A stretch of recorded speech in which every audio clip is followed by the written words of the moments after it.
Jovi, para sa'yo. Oh, thank you. Pinapabigay ni Eric. Sabi pa niya, sana magustuhan mo na. Oh my gosh, nakalimutan ko gumawa ng assignment. Ano? Assignment ba ka mo? Oh, assignment mo. Ala, seryoso ba? Thank you. Sa'yo na lang daw assignment na kaibigan ko. Si Eric. Kilig! Oh, jacket yan ni Eric. Suotin mo raw. Makasabi kay Eric, thank you. Love is in the air.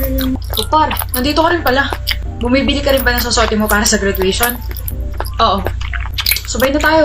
Kasama ko si Eric, I found a dress na. Jovi. Kasama ko si girlfriend ko, parte hindi kita masasamahan. Girlfriend? Kayo na? Oo, last month pa. Gulat ka ba, Joel? Well, thank you kasi dahil sa'yo naging kami. Kumbaga, ikaw yung naging bridge natin. Paano? Di ba laging pinapaabot sa'yo ni Eric lahat ng mga gusto niya ibigay para sa akin? Sa akin galing yung lahat. Huh? Eric was just an excuse para makausap kita kahit ilang segundo lang. Yung assignment, yung jacket, yung pagkain. Sa akin galing yung lahat. Walang alam si Eric doon. Walang alam si Eric sa pinagkakagawa ko. I don't know what to say. Alam mo na gusto ko si Jovi, di ba Eric? Dapat ako yung nasa posisyon mo ngayon. Ako dapat yung kasama niya palagi. Di ba? Di ba? Alam mo, Huwag kang magalit sa kanya, Joel. those are my efforts, Jovi. Those are my efforts. Eh bakit ngayon ka lang umamin? Ano? It's your fault kung bakit ganito yung nangyari, par.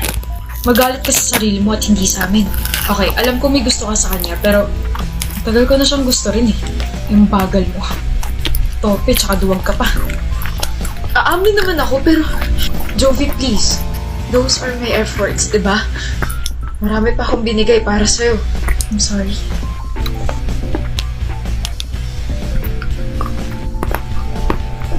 Alam ko namang ikaw yung nagbibigay ng mga yun eh.